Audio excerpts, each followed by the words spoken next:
hold on to our seats while we go through this wonderful journey of his vision and his, can I say soul, on canvas. I can make this so short. We all know him so well through his paintings and his sharing, and here he is.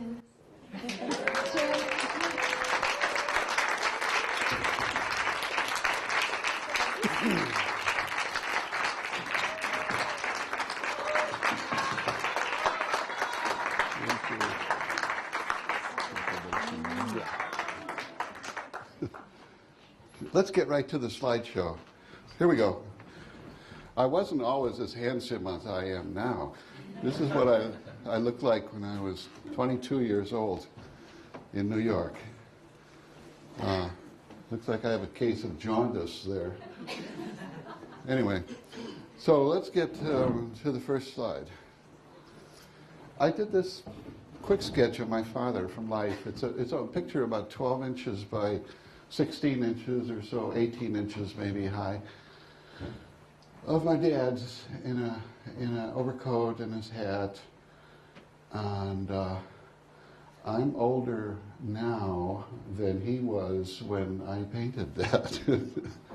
It's very interesting to think about.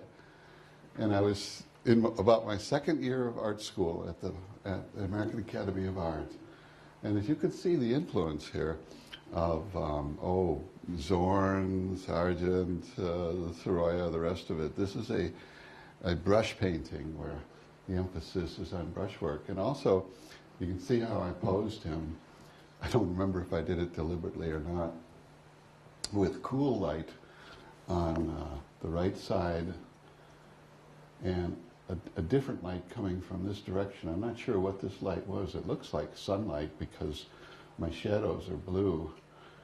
And I have warm colors, like this is probably yellow ochre and cobalt blue, with yellow ochre predominating, and yellow ochre and white here. So apparently I had warm light coming in from this window and cool light coming in from this side. And pulled it off. So that's my dad. He passed away in 1972. And this is my teacher, Bill Mosby, painted by Gil Elvgren, who was he was Mosby's student for about 6 years, and Gil was America's foremost pin-up artist in the 1950s. He did calendars of pin-up girls, so he's a big hero of garage mechanics and pimply-faced young boys and so on. And all he did was pretty girls. But there we go. Now we're on my mom. This is a quick sketch I did of my mom. It's really a colored line drawing. And it was painted the year she died. She was 92 years old. My biggest fan and my biggest supporter. Lovely, lovely, saintly woman. A woman. You know, I love that phrase, I don't know if it's from a hymn or what, it says, they shall abide. My mother abideth. She was a problem solver. Whatever the Lord sent, she accepted it and made the best of it and passed that wisdom on to me. And I use that in dealing with the Putney painters.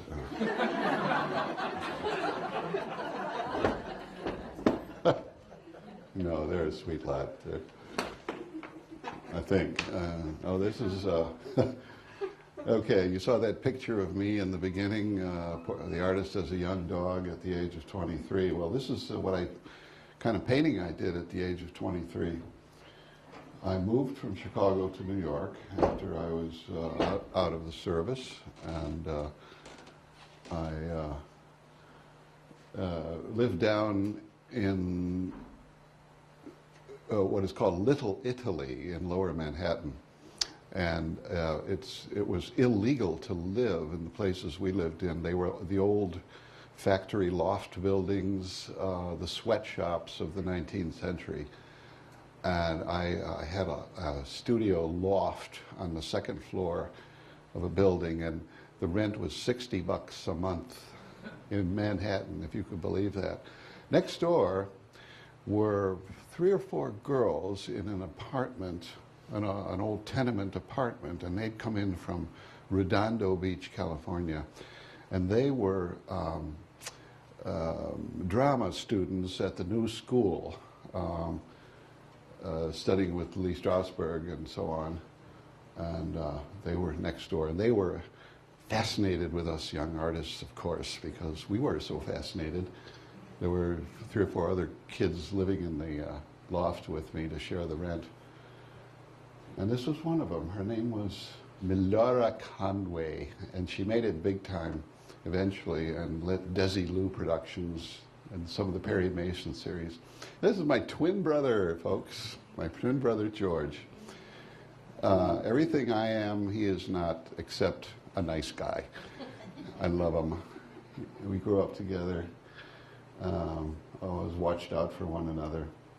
And the year that I did my mom, he drove her up or down to Colorado from Minnesota, and I painted him that year, and I did my mom at the same time. So that's what my twin looks. We are, of course, fraternal twins. And there's the next one. One of my earliest pictures, I did it back around 1961, 60 or 61.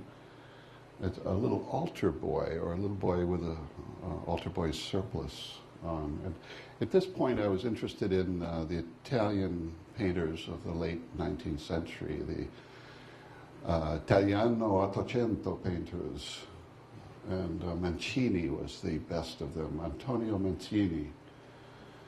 And I was under his, trying to grasp how he saw and painted. This was one of my closest approximations to his techniques. This also shows the Mancini influence, the late Italian, 19th century Italian painting.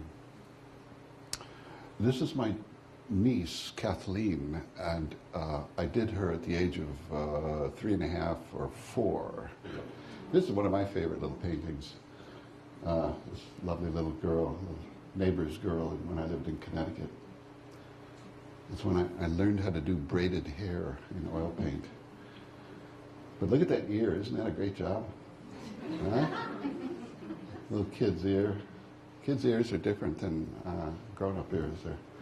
They're just delightful, like little apricots, you know. There we go. This is in my book. A lot of you may recognize this in the book. I always liked this painting because it was so strong in design. These simple areas, I can almost draw a line around this. The red, all the blacks and the darks are connected. If you notice that, I can draw a line around all the darks. And that same line, I can draw the same line around all the lights. That's a really powerful design when you can do that. I love this this model too. She posed for us at the Palette and Chisel in Chicago, and she had such dignity, such wonderful sense of who she was. I love that and tried to capture that in this profile. Here we go. Step by step. I think we did this here in Putney about a year or 2 ago, maybe 2 years ago. Let's see who this turns out to be. I'm not sure who it is.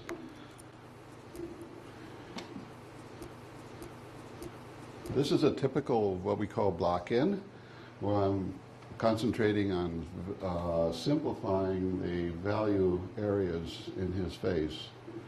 We see here now we're dividing up the areas into smaller and smaller shapes until finally, notice how the painting gets weaker as we go on, as we add more detail, as we break up those larger areas. Here's another step by step. This one was done, I believe, in Chicago at the Palette and Chisel, and I do not know this girl's name. This is one that gets a little stronger as I go along. There we go. She's starting to emerge now. There she is. I felt that I was able to maintain the strength of her gaze and maintain the simplicity while adding enough detail to identify her and make it into a good portrait. This is Nancy. We were painting in a kind of national forest in, it was Wales, wasn't it, Nancy? It was called Brecon National Forest, Brecon. And I was searching for something to paint, and meanwhile Nancy had set up, and I looked at her and I thought, oh boy, Little Red Riding Hood at the easel, and I thought, you know, nothing else in the forest I could have painted could have equaled this. So while she painted trees and things, I painted her. Thank you, Nancy.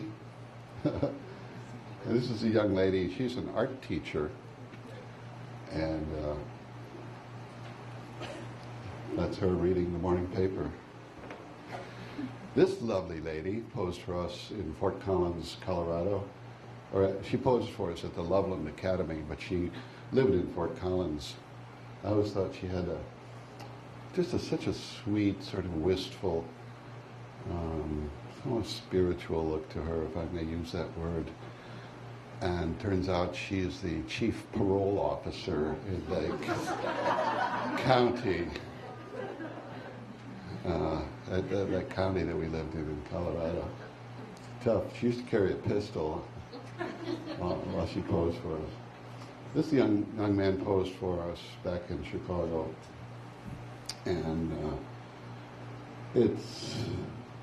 I think this was a one evening study. We used to start painting at 6:30, and I think we went to 9:30. So we have a rather simple handling of the hair. Look at that ear. This is another nice ear. I have a thing about ears, I guess. I don't know.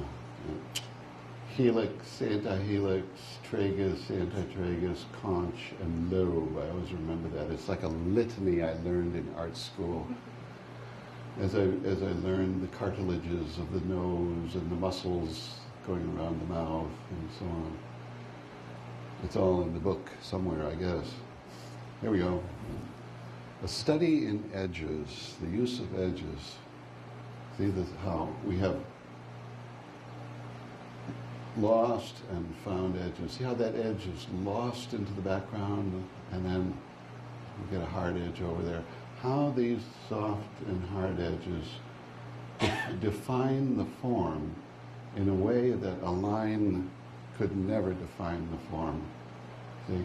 And now my sharpest edge right there and right there. How you cannot get away from that eye, no matter where you roam around in your gaze and look at this and that. You always come back to that look right there.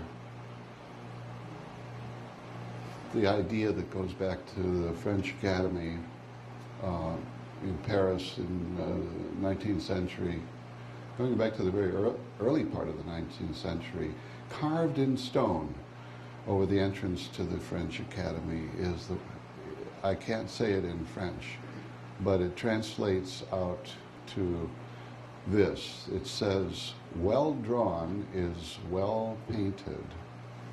Okay? And what they mean, that is, something is strong as a drawing. It doesn't matter how you paint it. It'll hold its own. Just as, for example, the music of Bach kind of holds up no matter who plays it or how they translate it into, say, digital music or jazz or something. There's something about that underlying strength of Bach that comes through no matter what. Okay, this is a block in, and you can see this is my simplest stage in which I have a sort of tone to get away from the pure white of the canvas, and then my lightest light, my darkest dark, my middle tone, and then a light middle tone. Let's see what the next stage is. Now that's broken up into the darkest darks have been added here and here. And this great middle tone has been divided up into sub-areas of middle tone darks, which now almost represent the complete picture, because the next slide, which is the finished painting. Actually, I felt that a stage halfway between this and that last stage probably would have been a stronger painting. Here we go again, a simple block-in. This is a friend of ours. I believe this picture is in my Alla Prima book. By the way, a lot of these slides were taken, the Colorado slides were taken by a fellow artist who would go and sit in my chair at each half-hour break when we were working from a model, and he would photograph the paintings. And he had hundreds of my paintings photographed in that way, and he has generously allowed me to copy all of those slides and publish them. So they'll all be coming out in book form someday, all of these step-by-step things. And these are some of his slides that I'm showing you today. And I'm only showing you a few of the steps, because remember, he took them every half hour all day long. That's the next step, where we begin to break up the major areas into identifiable features. There we go. Now this is a very strong stage.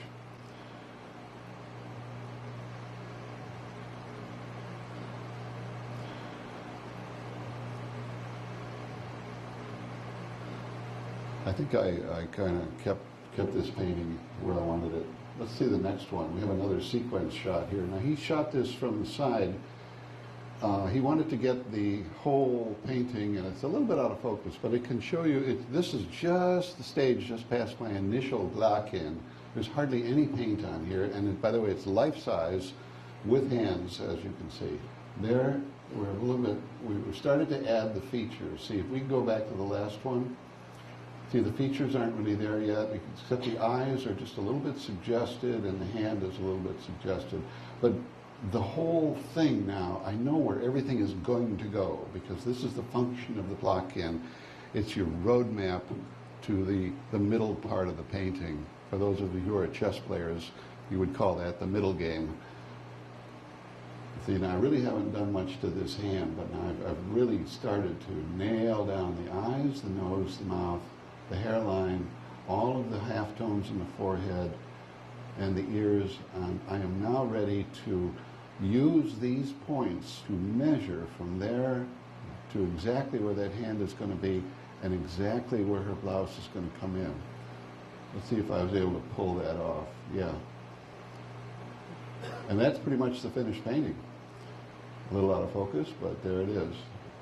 I'm going to reshoot this painting because I still have the original painting in my collection. Let's move on. There it is. That was copied from a 4x5 transparency. He was shooting in 35 millimeter. Okay, now this one, when I saw this stage, I didn't recognize the painting as being my own. But this painting is of a gentleman who is sitting in the audience there. We ought to have him come down here, but I won't do that, and see if you recognize him from this stage. But that's how I started. There he is. Okay, at the top of his head, there's eyes, there's his mouth, kind of looking dejected, his glasses, his cute little hat he was wearing. Let's go to the next one. You see that? There he is. He's really a very nice guy, very patient. Now that's a really nice stage. I like that. I'm learning a lot from this today. I'm going to quit, not to. It's John Smith. You all know John Smith. He used to own the bookstore here in Putney. And he's a Putney painter now. Yeah. All right, this is the finished painting. And you know what happened? I took this painting home. that day, it was still wet, and I sprayed the heck out of it with retouch varnish, and I left the room, came back in about 10 minutes later, and John had had just moved, the whole painting had moved down to the bottom of the canvas. And I kind of had to turn the painting upside down, and the paint ran back. By that time it was starting to dry, and I had to repaint the whole picture that afternoon. Isn't that nice painting in there? Look at that. Simple. Who knows what this is? Let's see what it is. Ah, the best edge painting I ever did. Here he goes. This painting is in my book, and I also own this painting.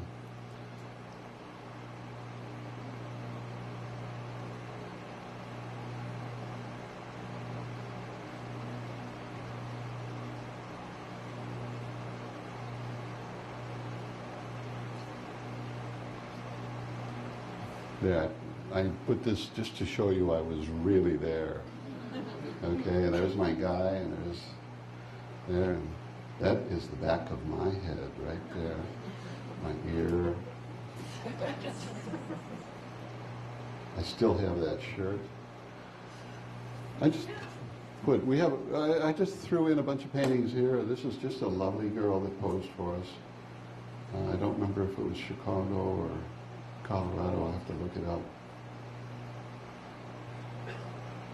This was in Chicago. This is where I love to use just select from the background and from the subject and create a wonderful vignette design. And I felt no need to put her ear in or her neck or anything else, or that .38 revolver she was holding. Just because it was there, I don't have to paint it.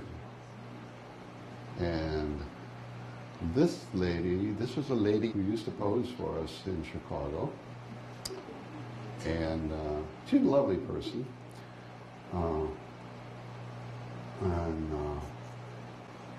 She was posing for us at the Palette and Chisel. At that time, we would hire a Sunday model to pose 4 Sundays in a row. Well, we were 2 Sundays into painting her, 2 sessions. 3rd Sunday, she showed up with the top of her head in bandages. And she had attempted to bleach her own hair by going out and buying a bottle of Clorox and pouring it over her head. Ended up in the emergency room with a big, she looked like a skunk, you know, when she took the bandage off, because there's this big white streak of hair going down the middle of her head. One of life's little lessons. Here we go. This is an early painting, too. I was a bachelor living in the woods in Connecticut, and these little kids, there was a couple of other artists we shared space with, and little kids used to come over and pose for us. And this was one of them. This is one that Nancy posed for.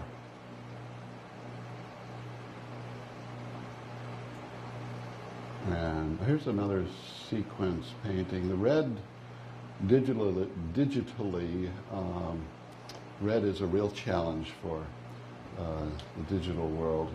Does strange things.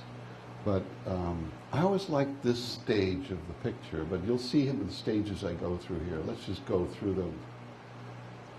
This is another part of the block in, and then we have one more. And I think there's one more after this. That's close to the finished painting. I'm going to reshoot this, and you see how I tried to create this vignette here. You know, I'm trying to imitate the illustrators of the 1930s. I have to reshoot this because we have all this glare on the canvas. This was one of the 35mm slides that was taken on the spot as I was painting this from life. I still have the painting, and I'll get a better shot of this. Let's go on, let's move on. This is one of my earliest paintings in Chicago at the Palette and Chisel. All of this work that you're seeing here is many years, at least 20 years after I had been out of art school, except for those first couple where you saw my father. There might be 1 or 2 after this. It was just a nice, this was one of the when I was really getting back into working with groups of artists and tried to do this profile. It's actually a slightly back view profile. This is a lady either with huge gray elephant ears or and some growth in the top of her head, or she's wearing a hat. I'm not sure. There, she's wearing a hat. Okay. Oh dear. This is the way I see my subject. I see it as simply as possible in the beginning and gradually make it more complicated until it becomes something more meaningful. And then the danger after that point is that you would make it more and more complicated until it becomes weak and wishy-washy and too overly detailed. I think this is a good stage to end this one, and I don't know how adding more color to that painting would have made it any better. There's a question you want to ask yourself, for those of you who want to know when to quit, is that you might tape a little bit question to yourself across the top of your canvas. And that question is what I am about to do going to make this a better painting? If the answer is no, that's time to quit.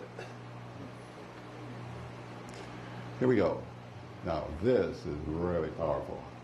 Doesn't mean anything. Now it's starting to mean something, okay? Let's go on. There we go. There we go. Now, you know, I could have quit here. I could have quit, but it's still okay. Oh, yeah. I have this painting, and I think you've seen it in other slideshows I've had, but I didn't have access to these sequences. But it shows you how it develops. This is a girl from Sweden, a sculptor, and she posed for us. And I'm starting to add the darks, adding more features to the face. Now let's see the next one. She's almost finished. Bingo, there she is. The photography is a little bit overly highly contrast.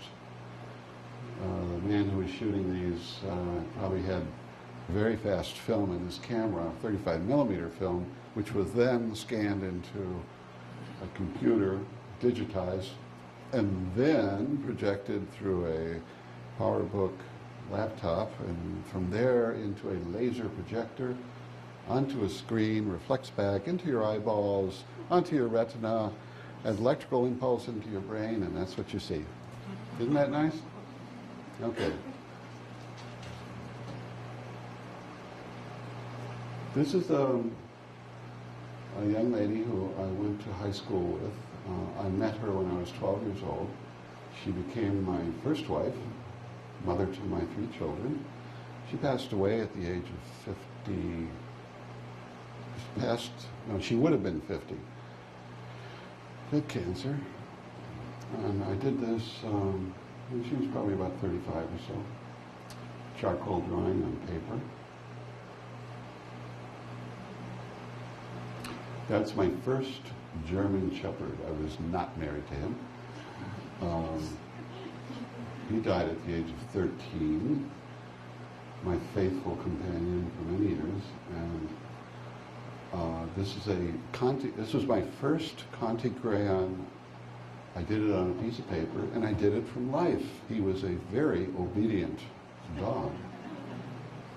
And I tell him to stay, he stayed. When I said kill, watch out.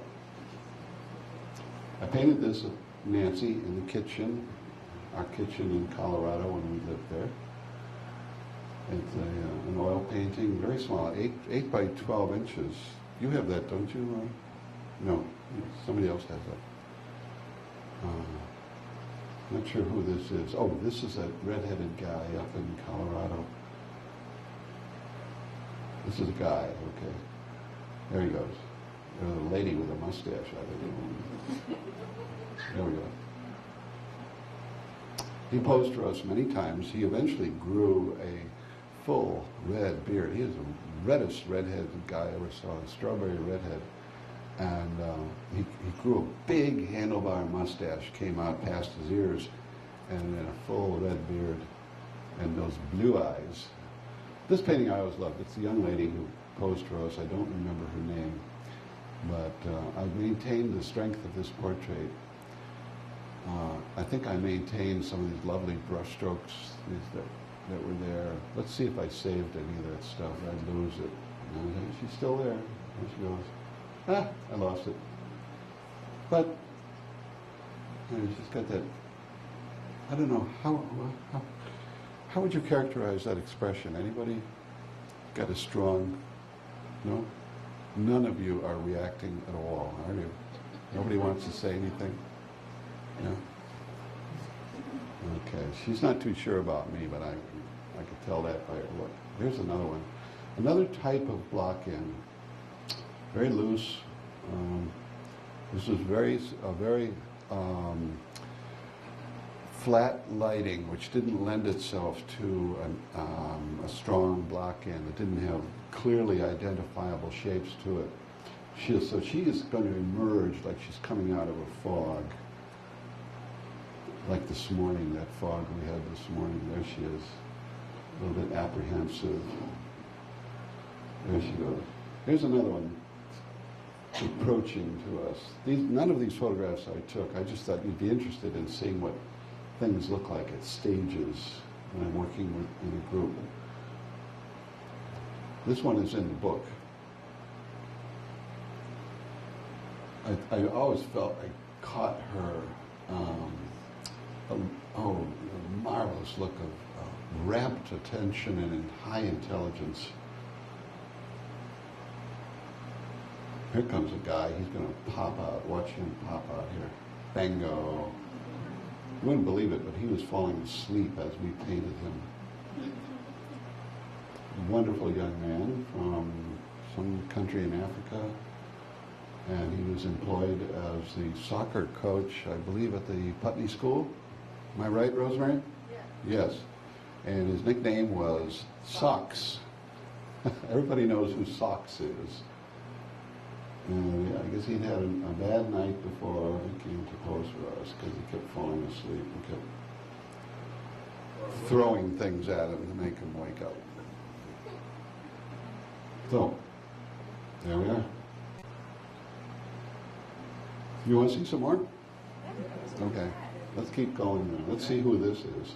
See, now this is an overall cooler picture, and I recognize her flesh tones, if we can move on here, as more belonging to the pink and yellow-pink family of colors, but not real bright. They're gray pinks, grayed down with the either blues or greens. See that?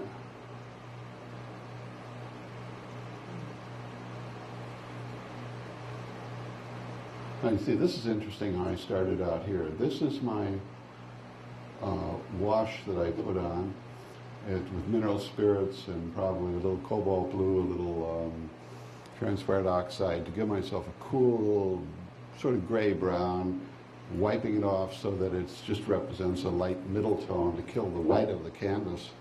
And then with a paper towel, I wiped off the center section and then put a little pink flesh tone in here. You see it here, I'm outlining it. Now, you see my center line? See that? Yes or no? Yes. Thank you. And then the line of the eyes right there. See that? Okay. There she is. This is a tough one. There are some people whose natural attitude of the mouth is that the mouth is slightly open instead of shut all the way. And she was one of those people, so that you're, even in repose, you can see her teeth. And it's tough. It's a tough thing to do that, but I did it brilliantly, if I may say. Whenever you do teeth in a picture, Nancy pulled it off when she did that picture of the lady in the kitchen with the bright spot on the left there that we talked about. Whenever you're showing a smiling person or when the teeth are showing, you got to be careful it doesn't end up looking like a toothpaste ad, you know, or the cover of a movie magazine or something. You know, you don't want your painting to look like it belongs on a checkout counter.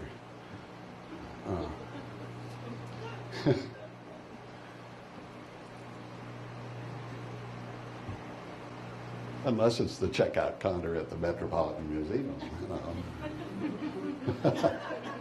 This is the famous sea captain, Captain Blood, Captain John Adams, skipper of the Golden Hind, without which he would not have floated to America and met the beauteous Penelope. I like this. You know, in my more conservative moments, I would have put her ear in there. But I don't know. You know, there's something so powerful about this. I love this stroke there. Isn't that nifty? It's just like, you know, this great big wonderful dog came up and gave you a big kiss, you know. I just love that stroke there. And I thought, you know, is this really going to make this a more powerful painting, or is it going to say what I want to say about this? You know, it's going to make my statement any better if I put the back of her head in or show you her collar or something. And the answer was no. I thought this was nice. You know, I've always admired, when I was a young art student, when I came across a photograph of Michelangelo's slave emerging from a block of stone. I'm sure many of you know that fantastic sculpture where you just see part of the slave's torso and the rest of him is still inside the stone. It's entombed in there.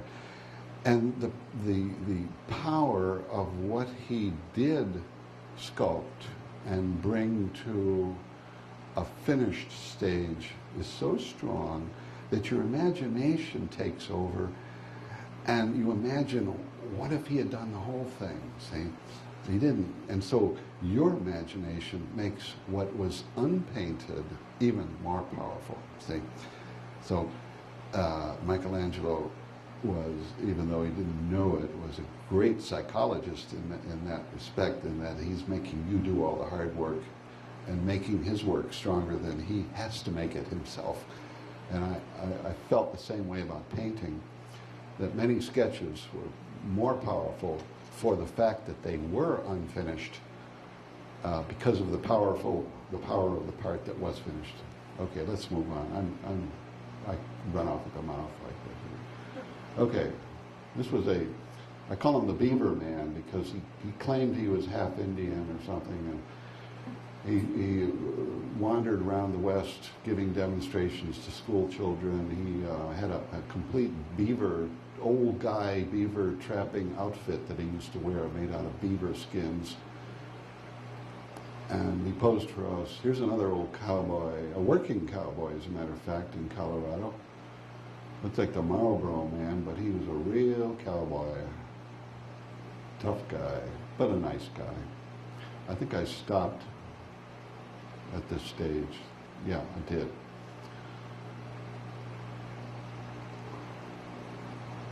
There's another one coming along.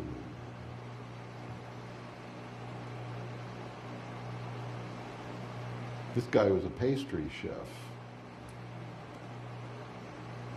This was one portrait, and then he sat for us a second time, and I think that portrait is in here somewhere as well. There he is. That's a full-size portrait of him. And I think his hand is too small. I think I eventually fixed that. There's a young lady with a white hat.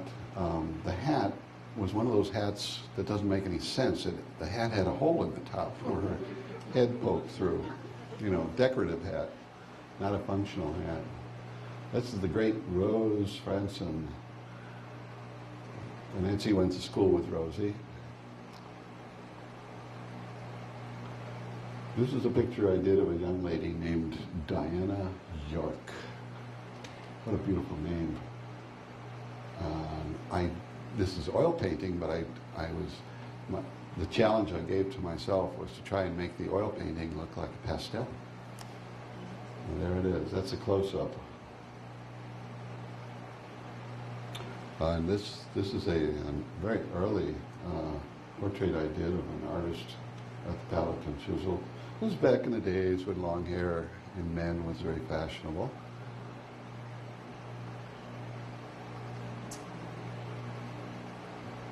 This one I always liked. I got I was looking at, not copying Sargent, but I thought, I remember the ones that Sargent did of ladies in this kind of sheer dark material with their flesh showing through. He used to do ladies with big hats, and they'd have a veil, and they would be tied under their chin. You know those portraits? And then you could see the head through that. And I said, oh, here's my chance to show him that he's not the only one that can do that. How did you do that? How did I do that? Well, I was going to jokingly say that I painted the arms like anybody else would, and then I waited until it dried, and then I put a dark wash over it, but I didn't. I just mixed all the colors darker and grayer and painted it. I just looked at what was there and duplicated it. See? Have faith in what you see. You recognize this young lady that Nancy painted a number of times too. She came over to our house up in West Brattleboro, up on Ginseng Hill, and posed for us there, and she posed for us. I think she was our first model, wasn't she, at the Putney Painters at the Village Arts? First young lady that posed for us. Beautiful, beautiful person. And this is one of my favorite models, a young lady. I think she was 11 or 12 in this portrait. She's quite a grown-up young lady now. She's, what, 19 or something? I did a picture of her holding a chicken. So she had a pet chicken. It was an amazing animal. Did everything a dog could do, just about. That's Carly again. She's the art teacher. This is an oil painting, and the color here is a mixture of terra rosa and yellow ochre. Just to put a little yellow ochre into it to make it less raw, red looking. And the light and dark values are simply how much paint is on there. See, I would put a smudge of that color on there and then wipe it off with a rag or take it off with a brush until I got the value I wanted. So there's no white mixed in there, okay? And that's what gives it that wonderful transparent quality. And this is the same young lady as an oil painting. This is, what's her name up in, come on, you guys. Who? Judy Collins? No, Natalie. Natalie Rickstadt. She runs the Salon de Arts show every year in Denver. She came to pose for us at the Village Arts 2003. This is our famous teacher and New Hampshire artist, Dennis Sheehan. Really great, great guy. There's Carly again, dressed up in a sort of Lautrec type thing. This is my favorite, one of my favorite paintings. I love this. This was a girl from Nigeria. She wasn't a girl. She was royalty from someplace either South Africa or Nigeria, and her name was Stajabu, and she was visiting the United States. This is a charcoal painting of a young lady who was only about 14, 15 at the time. She's grown up with her own children now. And it's charcoal with just a touch of brown Conte crayon mixed in with it to give it a little bit of warmth. I always loved those old black and white, old monochrome photographs from the 19th century that had little halos of brown around the black. It gave the picture such a quality. There we go. This was 1971, it looks like, yeah, something like that. Either that or 1911. I did this before I was born. Oh, what a trick that was. And my first attorney's daughter, she's probably in her late 50s by now, or middle 50s. Nice little thing. I love this one too. It's done on a new canvas that I'd ordered that was absorbent as a blotter, and the paint just kept drying as I was painting, and drying flat. And spraying varnish on it all the time I was painting. But you see, the challenge here was that you have this powerful light coming in on her left, and an even more powerful light coming on the right. And each light had a distinctive color and temperature, but it wasn't that different than the one on the opposite side. And controlling the values going down the center of the face was the tricky part. And of course, again, I did this with magnificent alacrity and luck, sheer luck. I always loved it when people wore their glasses to pose for us, because the glasses were easy to paint. The shape of them was easy because they were symmetrical. They didn't have these abstract shapes on them, so it's easy to get them right. You know, it's like doing a circle or a straight line or a triangle. It's easily identifiable, and the size and the shape were easily identifiable. And you could put that on first and then measure everything against it because you knew that part was right. So glasses are a big help. And the one thing that people seem to have trouble with is what happens to the eyes underneath the glasses. Well, you just have to look at it and see what happens. Usually what happens is that the glasses cause it to darken, everything underneath it to darken somewhat, and all the edges are softer, so you can fuzz things up. And the big question comes in, how am I going to do the highlight, you know, mess up all that color that I've already put down underneath, and just accept what's there. Otherwise, if you don't paint what you see, it won't look like what you see. Does that make sense? Okay. If you don't paint what it looks like, it won't look like what it looks like. Did you get that? Yes. Okay. Simple idea, profound implications. I must say I made her hair a little redder than it was, although, you know, when you walk down the street and you see certain teenagers, this is pretty conservative color by comparison. Now, you recognize this, Nancy painted the same guy? Yep. From her slideshow? Yep. So, two different artists, same subject. And that's a painting. Now you see that one is a tough baby. Look at that cool light on that side, and the other light on this side, which is also on the cool side, but a different color than the light on that side, and a little bit stronger. Whenever you have two sources of light coming from two sides, what you have is a dark running down the middle of the head like that. And you can see that clearly across the forehead here, where the light goes into the dark before it turns back into the light again.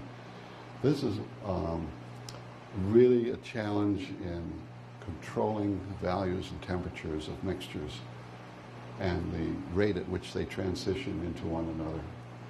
So it's our power of observation that's more important than our knowledge of how things change. If we observe accurately enough, we don't really have to know anything. It helps to have knowledge. But Sargent said, best to know nothing whatsoever about your subject, and that way you can be completely objective about it. And theoretically, he's right. In practicality, is not. It certainly helps to know your proportions. It certainly helps to have a lot of experience under your belt, so that when you do observe things, you have all that knowledge behind you. But it shouldn't, the knowledge of what should be should not interfere with your observation of what actually is. Now that was a very wise thing I just said, and so we're going to stop on that note. You could apply that to life. Your knowledge of what should be should not blind you to what actually is. Beautiful like that.